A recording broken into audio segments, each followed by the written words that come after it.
So you hit the bookstore. You gotta be saying, what is going on? So many magazines to choose from. Well, have no fear. Alpha Fantasy Sports is gonna review the 4 fantasy football magazines that we've been able to find right now.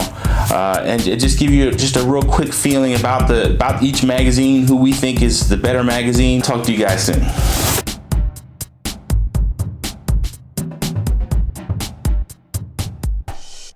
Hey guys, you have to be saying to yourself, in fantasy football, we all prepare, we all go to the store, pick up the magazines off the rack. Sometimes we don't do it till August, and you're panicking because you literally have a plethora of magazines, and you have no idea which magazine would give you the best bang for your buck, which one would give you the most perspective, which one the layout's better, which one the organization is better.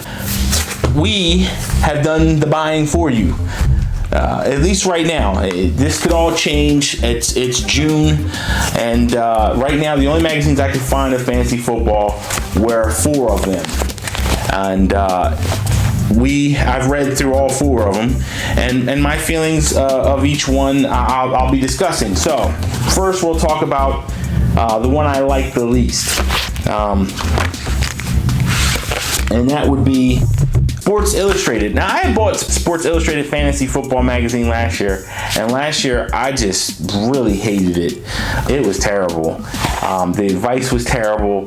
It looks like they have stepped up the advice, but it still is one of these things where you just can't help but to feel like there's almost this McDonald's format with this. Like, it's very structured, and I know that sounds crazy because it's a magazine. It's supposed to be structured, but what I mean by that is even USA Today has an interesting dynamic to it, in that it doesn't look so manufactured. It still keeps that important part of fantasy, which is being personable and being fresh.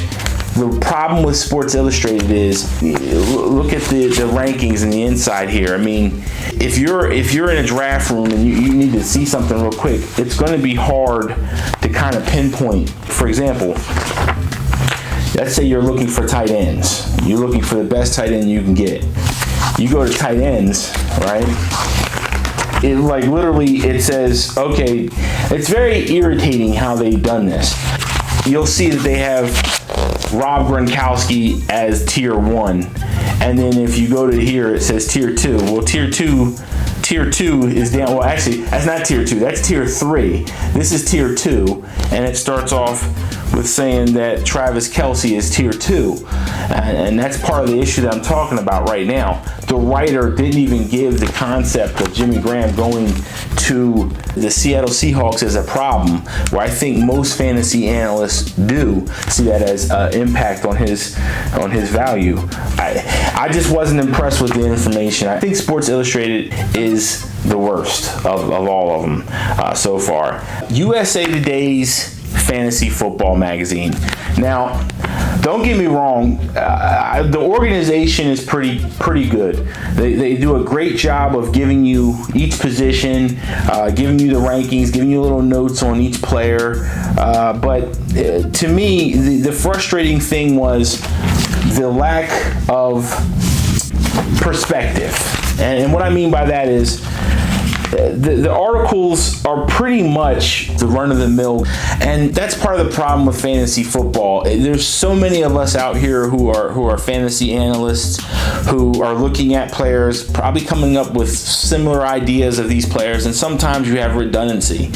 And sometimes it's almost nice to get a different perspective than what you really would. With that all being said, I think USA Today has some good qualities to it. It's definitely gives you a little bit of a strategy to go with, tells you about some of the rookies, the guys that they think are going to be breakouts, the bust, just like every magazine does. The rankings are one of these things where I just don't think you should take a fantasy football's magazine's rankings and apply them if you have a draft in August. I just think that's asking for trouble.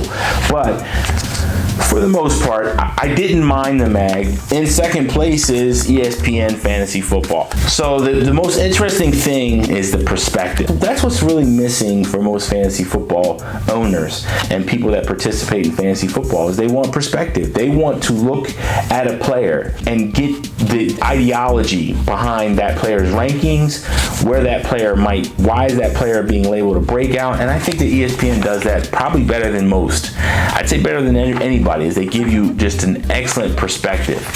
On the downside, the rankings are better. They're very organized, but it's very hard if you're. It's almost like overkill with the rankings.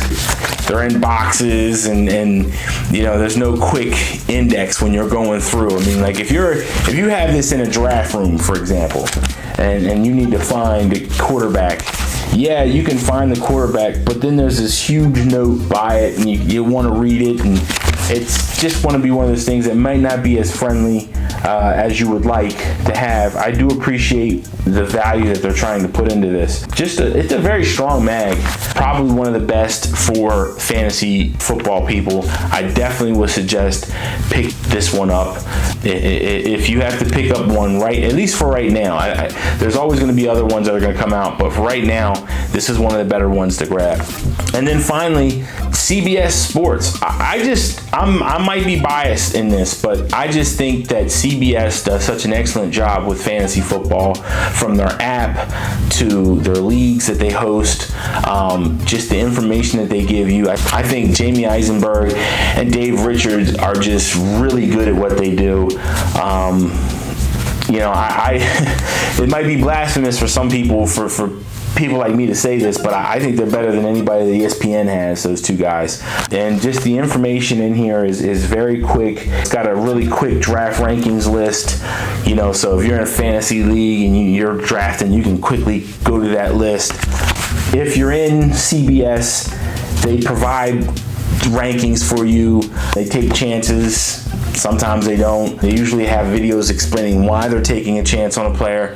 I just really like CBS. I really like what they've done with the Fantasy Football Mag. This is actually the first one I've seen out. So I don't know if this is a new thing they're going to be doing. But if I had to choose between the four that are out right now, I would definitely get these two. I think one gives you uber perspective. One gives you perspective with really great, quick reading. And I just think if you have these two, you will go into drafts very prepared, very, very filled with perspective and knowledge and just information. I mean, that's what you want as a fantasy football owner. You just want to have information and perspective. If you can have those things, you can really put yourself in a really good situation. So, to just summarize, the worst, Sports Illustrated. I can't get into it. I don't think it's very good mag. Fantasy Football, USA Today, 3rd overall. Not bad, not bad at all.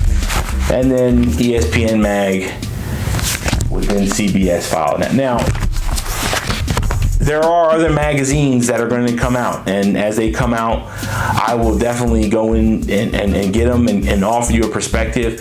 But just because of the time, I wanted to put this video out before you guys would go out and spend money. I hope the reviews were helpful. I do not recommend at all anybody to take these rankings from any magazine and put them into your drafting. If you're drafting in August, I don't think that's a good idea, and I'll tell you why.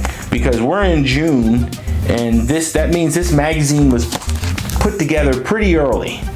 And with that, the rankings that are in here are dated. I mean, things change, things have happened, free agency has happened, guys have left teams, all sorts of things have happened that will undoubtedly change rankings. So I never suggest take the rankings from magazines and apply them on draft day. So if you have any comments, questions, you need some more details about what we covered today, let me know. Drop a line in the comment. Subscribe.